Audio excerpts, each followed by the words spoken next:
आज की कक्षा का विषय है लोंजाइनस का उदात्त सिद्धांत। तो लोंजाइनस के उदात्त सिद्धांत को पढ़ने के लिए हमें लोंजाइनस के बारे में कुछ जानकारियाँ होनी चाहिए। देखिए, लोंजाइनस जो थे उनका जो समय माना जाता है, प्रमाणिक समय, वो प्रथम शती माना जाता है। वैसे तो दो लोंजाइनसों की चर्चा होती है पाश्चात्य काव्य शास्त्र में, लेकिन प्रथम शती जिनका जीवन काल माना जाता है वो लोंजाइनस प्रमुख माने जाते हैं। लोंजाइनस के ग्रंथ का नाम पेरिप्सुस था, जो 44 अध्यायों में विभक्त है। छोटा ग्रंथ है जो 44 अध्यायों में विभक्त है। अब इस ग्रंथ में क्रमवार किस रूप से उन्होंने किस तत्व की चर्चा की है ये जान लेना चाहिए। देखिए, पहले से लेकर 7वें अध्याय तक लोंजाइनस ने औदात्य, नैसर्गिक प्रतिभा, भाव और वाक आडंबर की चर्चा की है। उसके बाद 8वें अध्याय में औदात्य के 5 प्रमुख स्त्रोतों की चर्चा की है, जिसके ऊपर उनका औदात्य सिद्धांत आधारित है। इसके बाद 8 से 15वें अध्याय में उन्होंने महान विचार और भावावेग की चर्चा की है। ये प्रथम 2 स्त्रोत माने जाते हैं औदात्य के। इसके बाद 16वें से 29वें अध्याय में उदात्त सहायक अलंकारों की चर्चा की है। इसके पश्चात 30 से 38वें अध्याय में उन्होंने शब्द चयन, रूपक, भाषा अलंकरण इत्यादि की चर्चा प्रस्तुत की है अपने ग्रंथ में। तत्पश्चात 39 से 40वें अध्याय में गरिमा में रचना विधान, जो उनका अंतिम उदात्त का स्त्रोत है, 5 स्त्रोतों में गरिमा में रचना विधान की चर्चा 39वें और 40वें अध्याय में की है। इसके बाद उन्होंने 41 से लेकर 43 अध्याय तक बाधक तत्वों की चर्चा की है। उदात्त के जो बाधक तत्व हैं, छंद, लय और शब्द प्रयोग पर आधारित, उनकी चर्चा की है। और जो 44वां और अंतिम अध्याय है, उन्होंने नैतिक पतन की चर्चा की है। और ये नैतिक पतन की चर्चा उस समय की तत्कालीन परिस्थिति की चर्चा पर आधारित थी। तो कुल मिलाकर के उनके इस ग्रंथ का अध्यायवार विवरण ये है। आप सभी लोग इसका स्क्रीनशॉट ले लीजिएगा, क्योंकि अध्यायवार विवरण से अगर प्रश्न बना तो देखिए किस किस सेक्टर से इसके प्रश्न बन सकते हैं अध्यायवार विवरण के हिसाब से। देखिए, 8वां अध्याय महत्वपूर्ण है, क्योंकि पूछता है औदात्य के 5 स्त्रोतों का उल्लेख लोंजाइनस के ग्रंथ के किस अध्याय में है। तो सबसे आसान है 8वां अध्याय। यहीं से इन्होंने औदात्य के 5 स्त्रोतों का अध्ययन शुरू किया था, यहीं बांटा है।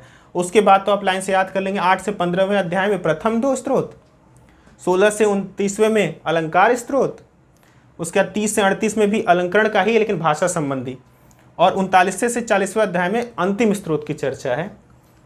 41 से 43 में बाधक तत्वों की चर्चा है और 44 में नैतिक पतन की है।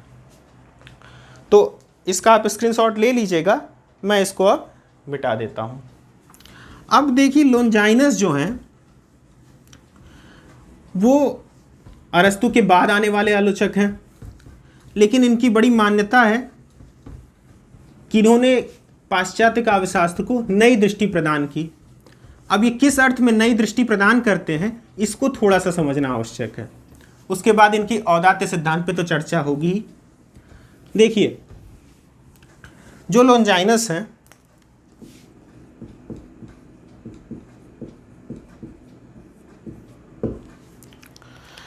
इन्होंने इनकी एक महत्वपूर्ण उपलब्धि समझिए, इन्होंने काव्य को व्यक्तित्व से जोड़कर देखा। ध्यान दीजिएगा, व्यक्तित्व से जोड़कर देखने का तात्पर्य यह है कि इनसे पहले आने वाले आलोचक जो थे अरस्तु, इन्होंने कला को प्रकृति प्रसूत माना और प्रकृति को ही, यानी प्रकृति को ही सबसे महत्वपूर्ण स्थान दिया। व्यक्तित्व की सर्वथा एक तरह से आप कह सकते हैं उपेक्षा की गई, कि कुल मिलाकर के प्रकृति का अनुकरण कर रहा है कलाकार, इसलिए। लेकिन ध्यान दीजिए, लोंजाइनस ने क्या बोला, इनका सिद्धांत आपको पता है, औदात्य सिद्धांत। तो इन्होंने ही सबसे पहली बार उदात्तता पर विचार रख करके काव्य में कवि के व्यक्तित्व की प्रतिष्ठा की है। इस अर्थ में लोंजाइनस बहुत महत्वपूर्ण है। अब इनका औदात्य सिद्धांत समझने के लिए आप इतना तो समझ ही सकते हैं कि इन्होंने जितने भी चीज़ें महत्वपूर्ण बताई हैं सब औदात्य या उदात्त से संबंधित होंगी। तो चलिए आज इनके औदात्य सिद्धांत पे थोड़ी चर्चा कर ली जाए, समझा जाए कि इन्होंने कहा क्या। सबसे पहला, ये उदात को काव्य की आत्मा मानते हैं। सबसे पहली बात तो यही समझिए, उदात को काव्य की आत्मा मानते हैं।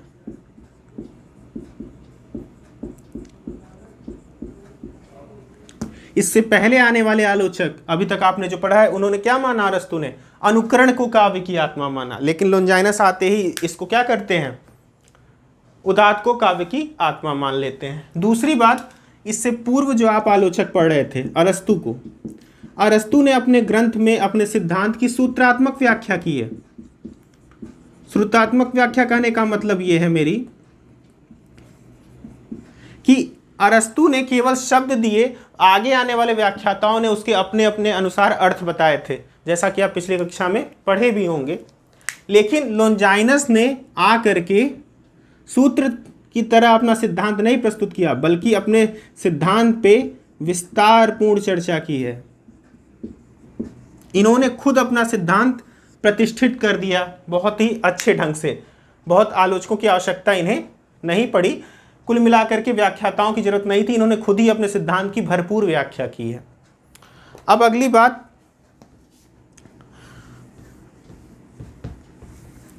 अरस्तु और लोंजाइनस। अब लोंजाइनस को आप ध्यान से देखिए तो एक चीज समझ में आएगी कि इन्होंने जो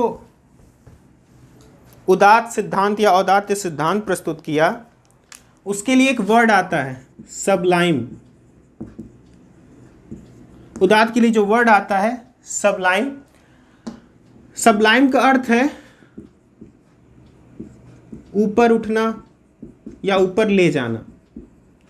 मतलब ये क्या है? भाव है या उदात्तता है जो कि और ऊपर उठ करके उद्गारित होगी। तो इस अर्थ में देखा जाए तो उदात्त क्या है? उदात्त अभिव्यक्ति का उत्कर्ष है। अभिव्यक्ति का उत्कर्ष, जितना भी महान विचार होगा और उतना ही अच्छा भावावेग होगा, तो वो रचना उतनी ही अच्छी बन जाएगी। अब इनके उदात्त सिद्धांत के ऊपर आते हैं कि इन्होंने क्या क्या स्रोत बताए और कैसे कैसे स्रोत बताए हैं। इनका ये सिद्धांत बहुत कठिन नहीं है, सरल है, परीक्षा की दृष्टि से भी सरल है और समझने की भी दृष्टि से। देखिए, लोंजाइनस का जो उदात्त सिद्धांत है उसमें मेन 3 चीजें हैं। पहला तो इन्होंने औदात्य सिद्धांत के 3 पक्ष स्वीकार किए थे। पहला पक्ष है अंतरंग पक्ष, दूसरा पक्ष है बहिरंग पक्ष और तीसरा पक्ष है विरोधी पक्ष।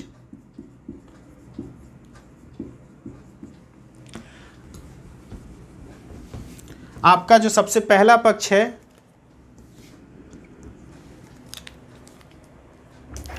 वो है उदात्त विचार। उदात्त विचार को ही आप कह सकते हैं कि महान विचारों को धारण करने की शक्ति।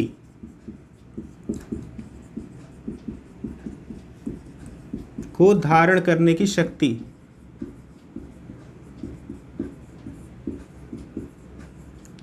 देखिए, महान विचारों को धारण करने की शक्ति औदात्य का प्रथम स्रोत है, जिसे हम उदात्त विचार के नाम से भी जानते हैं।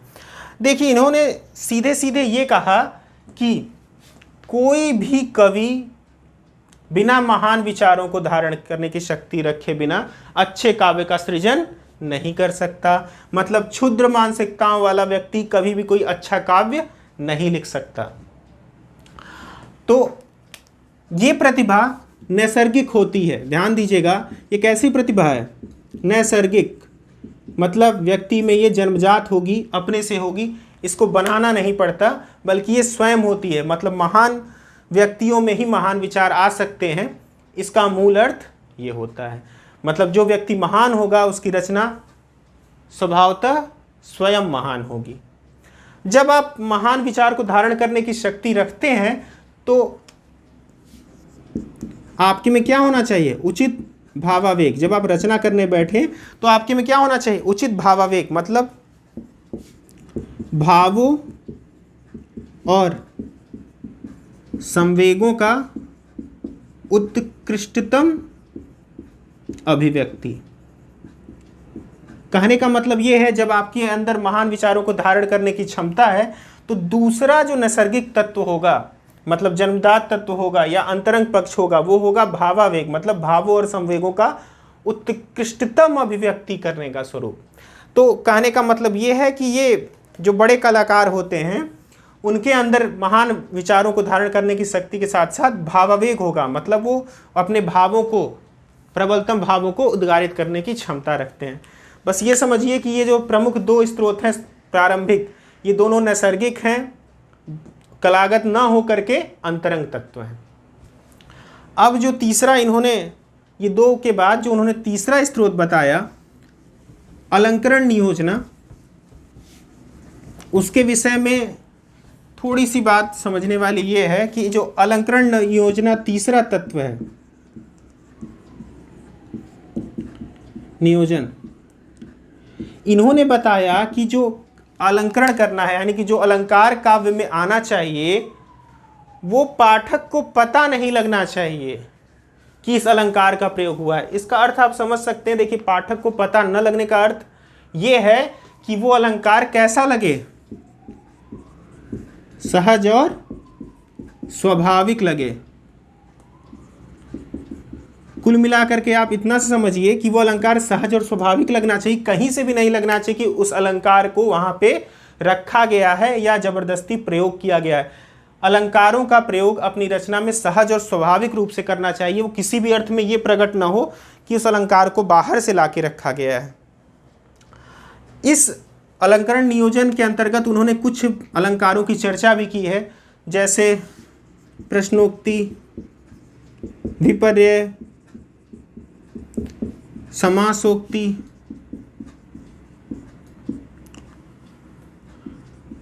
पर्यायोक्ति और भी बहुत से, रूपक। कुल मिलाकर के कई अलंकारों की इन्होंने चर्चा की है, जैसे रूपक, रूप विधान आदि। रूप विधान क्या, रूप परिवर्तन आदि। तो उन्होंने अपने अलंकार योजना में सबसे जरूरी बात जो बताई वो ये है कि अलंकारों का प्रयोग सहज और स्वाभाविक रूप से होना चाहिए, ये नहीं कि रचना को अलंकृत करने के लिए होना चाहिए। कुल मिलाकर के वो स्वाभाविकता पे विशेष ध्यान देते हैं। इसके बाद जो उनका अगला तत्व है वो है अभिजात अभिव्यक्ति। अभिजात अभिव्यक्ति कहने का अर्थ ये है, अभिजात अभिव्यक्ति चौथा जो उनका तत्व है।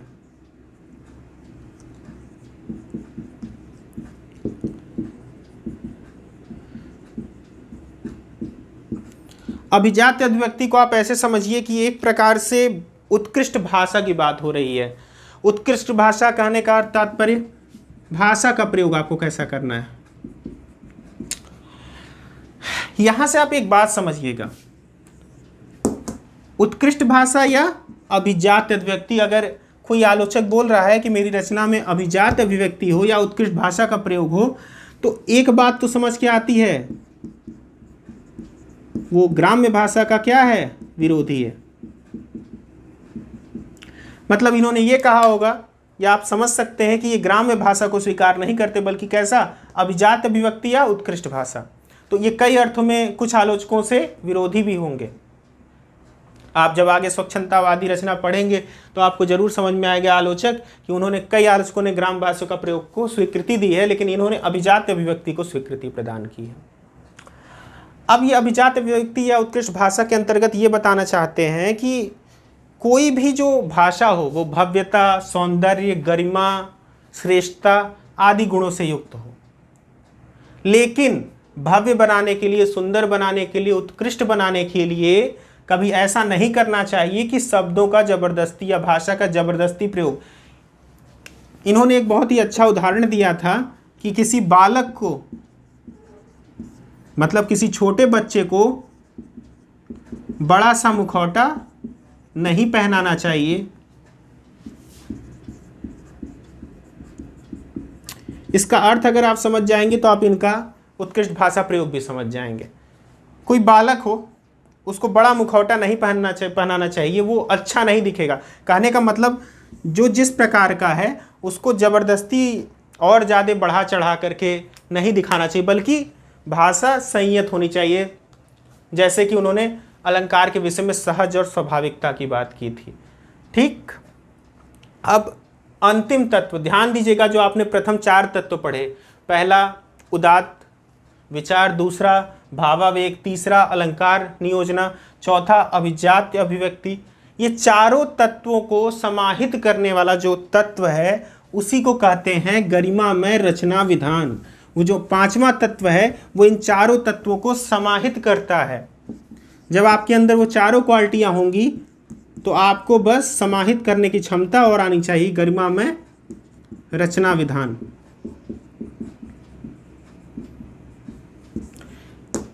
उन चारों तत्वों को समाहित करके ही कोई श्रेष्ठ रचना गरिमामय रचना विधान द्वारा श्रेष्ठ बनेगी। तो वो श्रेष्ठ ऐसे बनेगी कि ये 5वां जो है, ये कौन सा तत्व है? सामंजस्य का तत्व है। उन चारों तत्वों का सामंजस्य करके ये रचना को पूर्णता प्रदान करने वाला तत्व है। तो इसके विषय में बहुत समझाना नहीं। गरिमामय रचना विधान मतलब उचित रूप से, जैसे कि आपके अंदर उदात्त विचार है, भावावेग की तीव्रता है, तो अब क्या करना है, आपको अलंकारों का उचित समावेशन करना है, उत्कृष्ट भाषा का प्रयोग करना है और इन्हीं सब को ध्यान देते हुए गरिमामय रचना विधान बनाना है, जिससे आपका काव्य या ग्रंथ सर्वश्रेष्ठ होगा। तो ये 5 तत्वों की उन्होंने चर्चा की। इस 5 तत्व में जो इंपॉर्टेंट बात है कि पहले 2 तत्व यानी उदात्त और दूसरा भावावेग, वो दोनों नैसर्गिक तत्व हैं, अंतरंग पक्ष हैं काव्य के। और जो अंतिम 3 तत्व हैं अलंकार, भाषा और गरिमा में रचना विधान, ये कलागत तत्व हैं या बहिरंग तत्व हैं। और जो ये 5वां तत्व है वो चारों तत्वों को सामंजस्य करने वाला, समाहित करने वाला तत्व है। बस ये औदात्त के 5 स्रोत यही हैं। अब औदात्त के कुछ विरोधी तत्व हैं जिसकी लोंजाइनस ने चर्चा की है। औदात्त के विरोधी तत्व,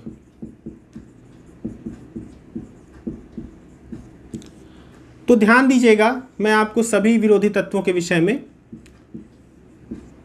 बता देता हूं। देखिए, शब्दाडंबर,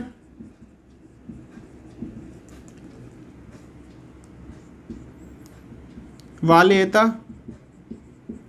भावाडंबर, ये 3 विरोधी तत्व माने जाते हैं। इसके अलावा भी एक विरोधी तत्व कुछ लोग स्वीकार करते हैं, वह है वाग स्फीत। अब एक एक करके सबको समझ लीजिए। वाग स्फीति कहने का तात्पर्य यह है कि बिना सोचे समझे प्रयोग कर देना, भाव बता देना, मतलब वो भाव प्रयोग करने योग्य न हो फिर भी उसको काव्य में स्थान है, वाग स्फीति।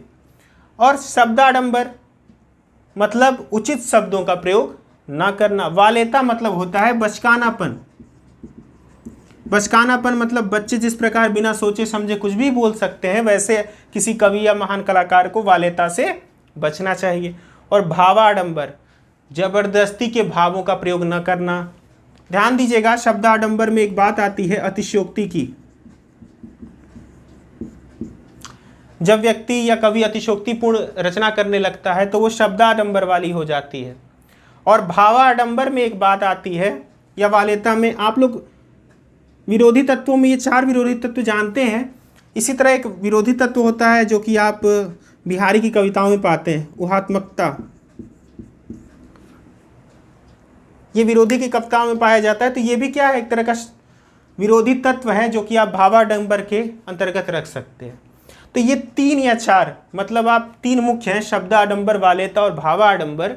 ये 3 विरोधी तत्व प्रमुख हैं और कुछ आलोचक वाग स्फीति को भी विरोधी तत्व में स्वीकार करते हैं। कहने का अर्थ ये है कि 4 के चारों आपके विरोधी तत्वों के अंतर्गत स्वीकृत किए जाते हैं।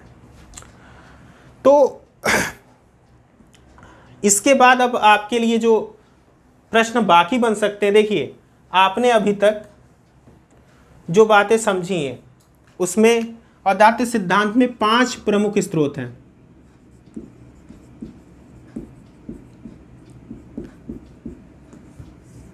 और 3 प्रमुख आप कह सकते हैं विरोधी तत्व हैं।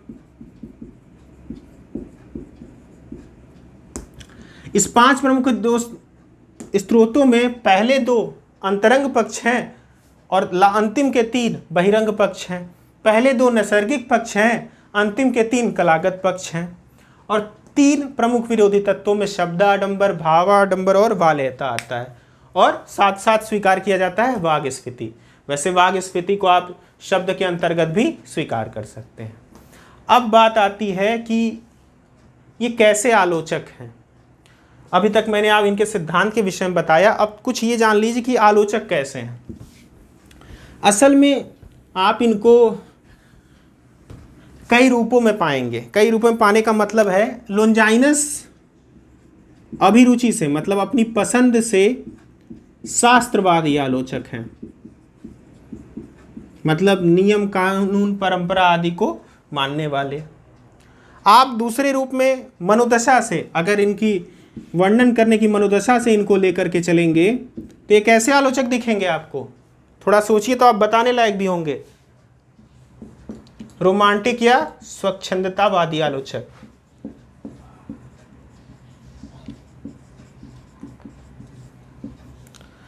अभिरुचि से ये शास्त्रवादी आलोचक परिलक्षित होते हैं, मनोदशा से ये रोमांटिक और स्वच्छंदतावादी आलोचक। और इस आलोचक का जो हृदय है वो इन्हें किस प्रकार का आलोचक बनाता है, आदर्शवादी। आप इस पूरे सिद्धांत को पढ़ेंगे तो अपने आप ही स्पष्ट हो जाएगा। ये आदर्शवादिता के कारण ही प्लेटो और होमर की प्रशंसा भी करते हैं। मनोदशा में रोमांटिक स्वच्छंदतावादी होने के कारण कुछ नियमों को नहीं मानते हैं, और अभिरुचि से ग्रंथ लिख रहे हैं शास्त्रवादी आलोचक भी प्रति। तो कुल मिलाकर के इस तीनों का ये मिला जुला रूप है। लेकिन अगर एग्जाम आपसे पूछता है कि लोंजाइनस कैसे आलोचक हैं, तो इसका सबसे सफल उत्तर है लोंजाइनस प्रथम स्वच्छंदतावादी आलोचक हैं। प्रथम स्वच्छंदतावादी आलोचक मानने का अर्थ ये है कि इनको पूरे काव्यशास्त्र में पहला स्वच्छंदतावादी या रोमांटिक आलोचक माना जाता है। किसने माना था, तो नाम बस याद कर लीजिए, जेम्स स्कॉट ने माना था। जेम्स स्कॉट ने लोंजाइनस को प्रथम स्वच्छंदतावादी आलोचक माना।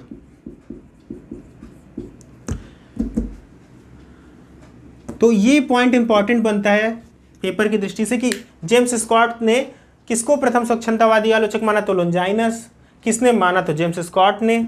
ठीक, अब ध्यान दीजिए कि ये जो लोंजाइनस हैं इनके कुछ व्याख्याता हैं, मतलब कहने का मतलब इनकी जो रचना है पेरिप्सूस ऑन द सबलाइम, उनका कुछ लोगों ने अनुवाद किया है। उनके कुछ नाम याद कर लीजिए कि अगर परीक्षा ने पूछा कि कौन से लोंजाइनस की रचना के अनुवादक नहीं है तो आप बताने लायक रहेंगे। देखिए, प्रमुख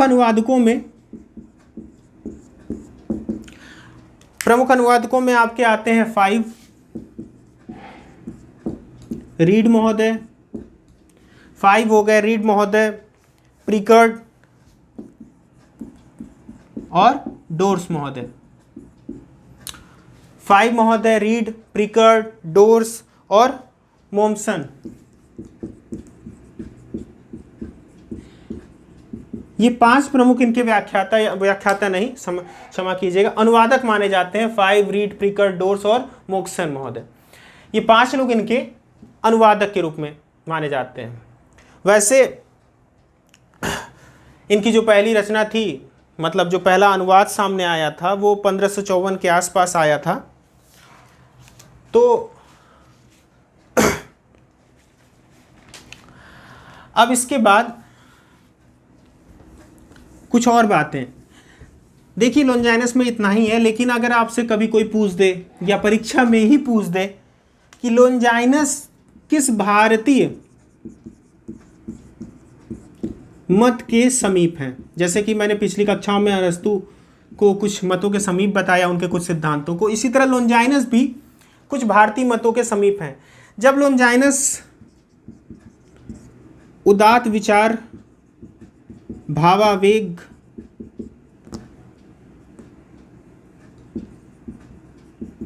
वेग की चर्चा करते हैं और उससे जुड़े आनंद की और उससे संबंधित आनंद की चर्चा करते हैं, तो ये अपने आप आसानी से समझ सकते हैं कि भारतीय रस सिद्धांत के समीप होते हैं। जब लोंजाइनस उदात्त विचार, भावावेग और उससे संबंधित आनंद की चर्चा कर रहे होते हैं तो वो रस सिद्धांत के समीप होते हैं। साथ ही साथ जब वो अलंकार, भाषा, इन सब का रीति बता रहे होते हैं कि प्रयोग कैसे करनी है, तो आप समझ सकते हैं वो किस सिद्धांत के समीप हो जाते हैं, रीति सिद्धांत के। तो अगर आपसे पूछा जाए कि लोनजाइनस वास्तव में सबसे समीप किन दो भारतीय समुदायों के हैं या सिद्धांतों के हैं, तो आप आसानी से बता सकते हैं रस सिद्धांत और दूसरा रीति सिद्धांत, और कारण मैंने आपको स्पष्ट कर दिया। अब लोनजाइनस के ऊपर जो भारतीय आलोचकों ने दो प्रमुख किताबें लिखी हैं जो परीक्षा में पूछता भी है, वो कौन कौन सी हैं, इस पे ध्यान दीजिए। तो काव्य में उदात्त और दो लोगों ने लिखी है लोनजाइनस के ऊपर, उनके उदात्त के ऊपर। पहले हैं डॉक्टर नगेंद्र, जिनका परीक्षा में पूछने का चांस होता है ज़्यादा, उनके बारे में बता रहे हैं। दूसरा निर्मला जैन। तो आप सभी लोगों ने ये किताबें सुनी जरूर होंगी। काव्य में उदात्त तत्व, ये नगेंद्र की रचना है। काव्य में उदात्त तत्व। और निर्मला जैन की जो रचना है वो है काव्य नहीं, उदात्त के विषय में।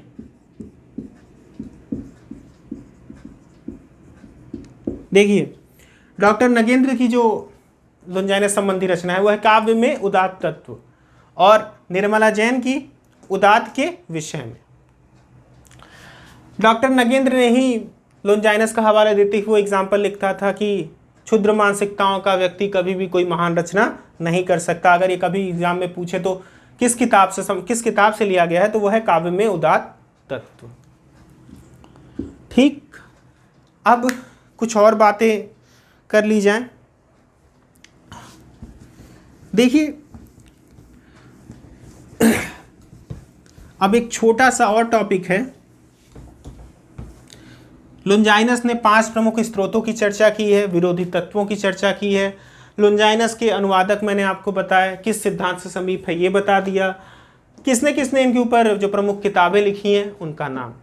लेकिन लोनजाइनस ने इस पूरी जो पेरिप्सुस है उसमें एक और चीज़ की चर्चा की है जो कि अक्सर छोड़ दिया जाता है, लेकिन ध्यान दीजिए वो भी कभी पूछा जा सकता है।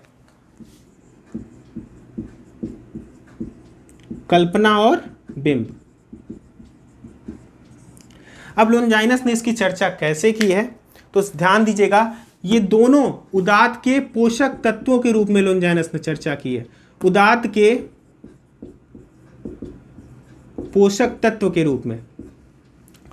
अब इसके विषय में बस एक लाइन आपको याद करनी है, वो लाइन है कल्पना प्रसूत बिंब। लोनजाइनस कैसा मानते हैं बिंब को? कल्पना प्रसूत मानते हैं। ये लोनजाइनस कहते हैं कि जो अच्छा रचनाकार होगा उसकी बिंब की शक्ति ऐसी होगी कि लोगों में क्या हो, मानस चित्र अंकित हो जाए। तो इनके बिंब कैसे हैं? कल्पना प्रसूत बिंब हैं, या एक और वर्ड का प्रयोग कर सकते हैं, बिंब विधायिनी कल्पना। बस ये दो चीज याद रखनी है आपको कि कल्पना और बिंब की चर्चा ये उदात्त के पोषक तत्व के रूप में करते हैं, और बताते क्या है, बिंब क्या है, कल्पना प्रसूत है, या कल्पना क्या होती है, बिंब विधायिनी होती है। बस इतनी सी बातें इनके विषय में इंपॉर्टेंट हैं, और आपसे जो पूछा जा सकता है वो सारी चीज़ें आपका मैंने यहाँ बता दिया। इसके अलावा लोनजाइनस के विषय में कुछ विशेष परीक्षा की दृष्टि से अब आपको नहीं बताना है, और अधिक जानकारी के लिए अपनी पाठ्य पुस्तकें पढ़ते रहिए, और परीक्षा की दृष्टि से जो चीज़ें इंपॉर्टेंट थी वो सारी चीज़ें मैंने आज बता दी। Please like, share and subscribe. Thank you.